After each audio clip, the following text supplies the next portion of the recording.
दोस्तों, आज के हमारे इस वीडियो में हम बात करने जा रहे हैं इनकम टैक्स पोर्टल पर एक नया अपडेट आया है इनकम टैक्स रिटर्न फाइलिंग को लेकर आपके आईटीआर में असेसमेंट ईयर 24-25 के अंदर अगर आप ओल्ड टैक्स रिजीम ऑप्ट करते हैं तो उस केस में आपको डिडक्शन अलाउड होते हैं 80C से 80U के अंदर।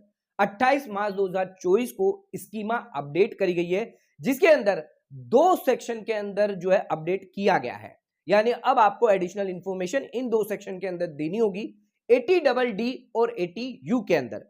अगर आपको डिसेबिलिटी है या आपके फैमिली मेंबर्स में किसी को डिसेबिलिटी है तब आप डिडक्शन क्लेम कर सकते हैं अगर आप ओल्ड टैक्स रिजीम ऑप्ट करते हैं। इसी के रिलेटेड जो है अब आपको एडिशनल इंफॉर्मेशन जो है वो यूडीआईडी नंबर देना होगा, यानी यूनिक डिसेबिलिटी आइडेंटिफिकेशन नंबर अब इन दोनों डिडक्शन को लेने के लिए आपको देना होगा। आइए जानते हैं आज के वीडियो में कि क्या है यूडीआईडी, किन लोगों को यह नंबर लेना जरूरी है। इसके अलावा यह भी जानेंगे इसकी वैलिडिटी क्या है, कितने तरह के यूडीआईडी होते हैं और इनके लिए क्या क्या डॉक्यूमेंट होता है और क्या पूरा प्रोसेस है, कहां से ये यूडीआईडी नंबर आप ले सकते हैं, यूनिक डिसेबिलिटी आइडेंटिटी कार्ड आपको कहां से मिल सकता है, कहां पर आप अप्लाई कर सकते हैं, कैसे आपको अप्लाई करना है, इसका पूरा प्रोसेस आपको बताएंगे। इसके साथ हम आपको यह भी बताएंगे कि सेक्शन 80DD और 80U के अंदर जो आईटीआर फॉर्म नोटिफाइड किए गए थे असेसमेंट ईयर 24-25 के अंदर, उसके अंदर आपको अब और क्या एडिशनल डिटेल देनी होगी। तो दोस्तों, आज का वीडियो आप सबके लिए बहुत ज्यादा इंपॉर्टेंट है। चैनल पर नए तो सब्सक्राइब कर लीजिए और बेल आइकन पर ऑल नोटिफिकेशन पे क्लिक कर लीजिए ताकि आपको आने वाले सभी नोटिफिकेशन रिगार्डिंग हमारे वीडियोस रेगुलरली मिलते रहें। आइए स्टार्ट करते हैं अपने आज के वीडियो को बिना देरी करते हुए।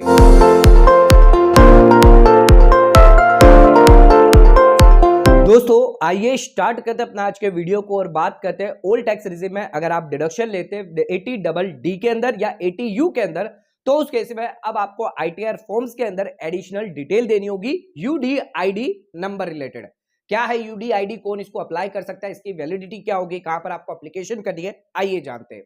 दोस्तों, यूडीआईडी का फुल फॉर्म है यूनिक डिसेबिलिटी आइडेंटिफिकेशन नंबर। अब इसको कोई भी इंडियन रेसिडेंट जो है वो अप्लाई कर सकता है अगर आपको फुल्ली डिसेबिलिटी है या अगर आपको पार्शियल डिसेबिलिटी है तो भी आप इसके लिए एप्लीकेशन कर सकते हैं, जिसके लिए वेबसाइट का लिंक यहां पर दिया गया है, इस पर जाकर आप इसकी एप्लीकेशन कर सकते हैं। क्या क्या डॉक्यूमेंट आपको इसके लिए देने होंगे, तो एक कलर फोटो आपको देनी होगी। इसके अलावा आइडेंटिटी प्रूफ के लिए इन सभी डॉक्यूमेंट्स में से एक डॉक्यूमेंट आपको देना होगा।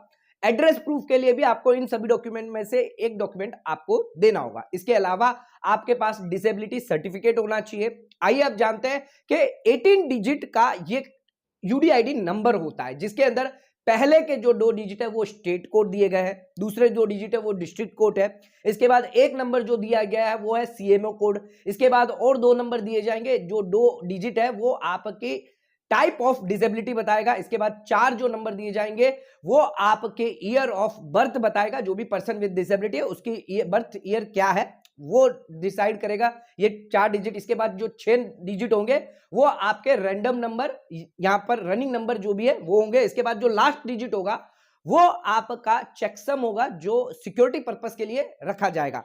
तो 18 डिजिट का ये पूरा यूडीआईडी नंबर होगा जो आपको अपने आईटीआर फॉर्म के अंदर मेंशन करना होगा। अब इसकी वैलिडिटी की बात करें तो 2 तरह की इसकी वैलिडिटी होती है, परमानेंट यूडीआईडी होता है और टेम्पररी यूडीआईडी होता है। परमानेंट यूडीआईडी वो यूडीआईडी होता है जिसके अंदर अगर आपकी कोई डिसेबिलिटी है तो वो डिसेबिलिटी कभी भी आपकी ठीक नहीं होगी, जिस वजह से आपको परमानेंट यूडीआईडी दिया जाता है।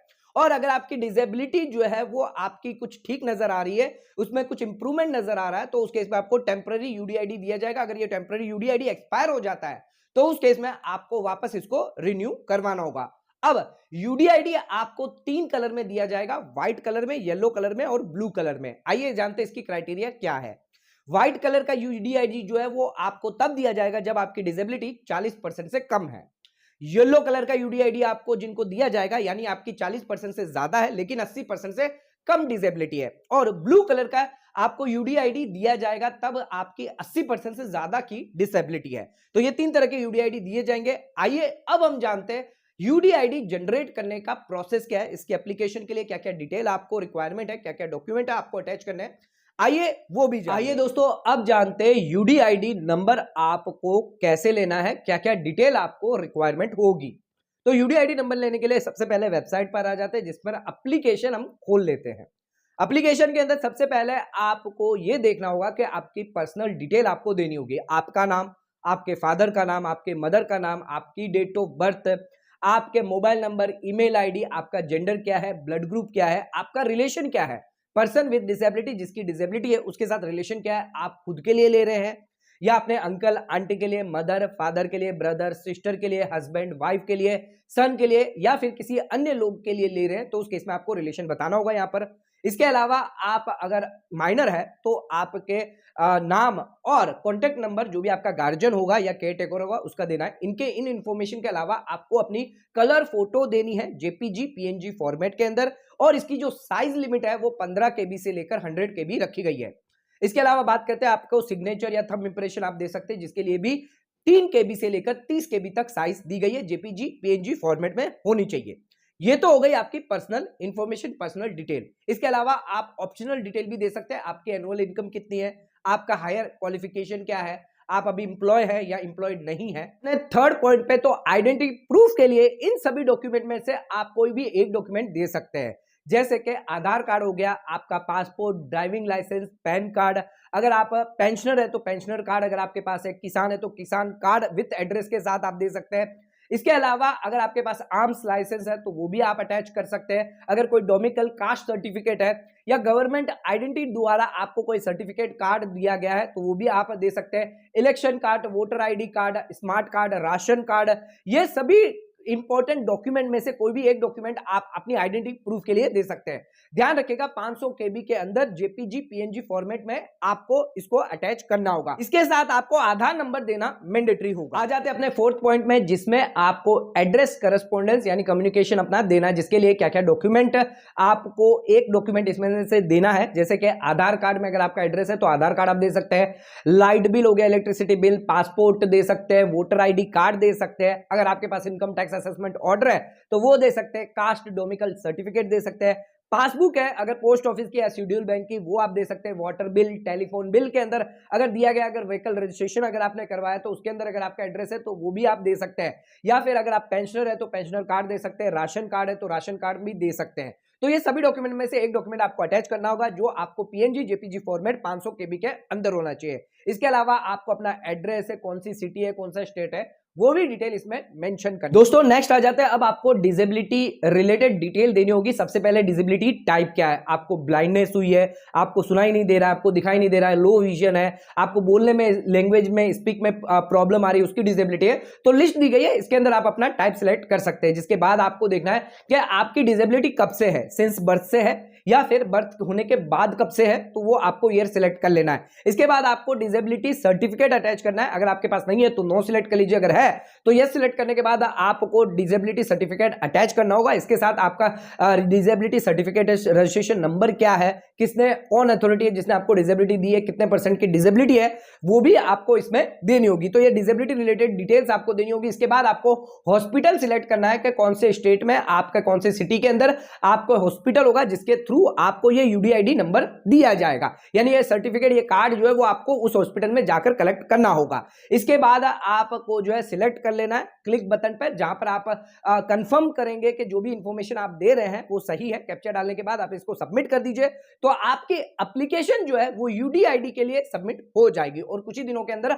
आपको यूडीआईडी कार्ड जो है वो भी मिल जाएगा। तो आइए अब बात करते हैं सेक्शन 80DD और 80U के बारे में। तो इसके अंदर आपको कितना डिडक्शन मिलेगा, किन्हें डिडक्शन मिलेगा, और आईटीआर फॉर्म के अंदर असेसमेंट ईयर 24-25 के लिए जो नया आईटीआर फॉर्म है उसके अंदर क्या क्या डिक्लेरेशन आपको देनी होगी, एडिशनल इंफॉर्मेशन क्या आपसे मांगी जाएगी।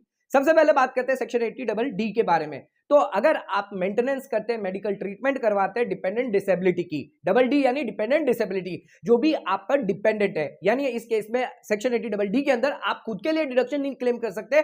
अगर आपके कोई डिपेंडेंट है, जैसे कि आपकी स्पाउस, पेरेंट, ब्रदर, सिस्टर, सन, डॉटर, जो भी आप पे डिपेंडेंट है, उन लोगों के अगर मेडिकल ट्रीटमेंट आप करवा रहे हैं, उन्हें डिसेबिलिटी है, तो उस केस में आपको डिडक्शन अलाउ किया जाएगा 75,000। इन केस अगर नॉर्मल डिसेबिलिटी है और सीवियर डिसेबिलिटी है 80% से ज्यादा, तो उस केस में 1,25,000 तक डिडक्शन आपको मिल जाता है। दोस्तों आईटीआर फॉर्म के अंदर इसके लिए अब आपको जो है न्यू एडिशनल इंफॉर्मेशन देनी होगी। अगर आप 80DD का डिडक्शन लेते हैं, आपको पैन नंबर देना होगा, इसके साथ आपको आधार नंबर देना होगा और आपको ओल्ड टैक्स रिजिम में ऑप्ट आउट करना है, यानी ओल्ड टैक्स रिजिम में जाना पड़ेगा, जिसके लिए आपको 10IA फॉर्म भरना होगा, जिसके डेट और एक्नॉलेजमेंट नंबर देना होगा। इसके साथ आपको यूडीआईडी नंबर भी देना होगा, जिसके बारे में हमने आपको बताया था। अब बात करते हैं 80U के अंदर। 80U के अंदर आपको डिडक्शन डिसेबिलिटी आपके खुद के लिए दी जाती है। अगर आपको खुद को डिसेबिलिटी है, सीवियर डिसेबिलिटी 80% से ज्यादा है, तो उस केस में 1,25,000 का डिडक्शन मिलता है, अदरवाइज आपको 75,000 का डिडक्शन मिलेगा। 80DD का अगर डिडक्शन आपने ले लिया तो उस केस में 80U का डिडक्शन आपको नहीं मिलेगा, और 80U का डिडक्शन अगर आपने ले लिया तो उस केस में 80DD का डिडक्शन आपको नहीं मिलेगा। तो ध्यान रखिएगा, आप सेल्फ डिसेबिलिटी के लिए 80U के अंदर जाएंगे, जिसके अंदर आपको जो भी 10IA फॉर्म आपने भरा है उसकी डेट और एक्नॉलेजमेंट नंबर और इसके साथ आपको यूडीआईडी नंबर भी देना होगा। तो दोस्तों आज के हमारे इस वीडियो में हमने आपको जानकारी दी कि इनकम टैक्स फॉर्म के अंदर अब आपको एडिशनल डिटेल देनी होगी। अगर आप डिडक्शन क्लेम करते हैं, ओल्ड टैक्स रिजिम में जाते हैं, तो उस केस में 80DD और 80U के अंदर आपको यूडीआईडी नंबर और इसके अलावा भी और बहुत सारी डिटेल जो है वो आपको देनी होगी इनकम टैक्स फॉर्म के अंदर, जो नया आईटीआर फॉर्म जारी किया गया है। दोस्तों अगर इसके रिलेटेड आपको कोई डाउट है, क्वेरी है, तो नीचे कमेंट करके आप हमें पूछ सकते हैं। वीडियो पसंद आया तो इस वीडियो को ज्यादा से ज्यादा शेयर करें ताकि ये नॉलेज और लोगों तक पहुंच सके। आज का वीडियो यहीं खत्म करते हैं, धन्यवाद।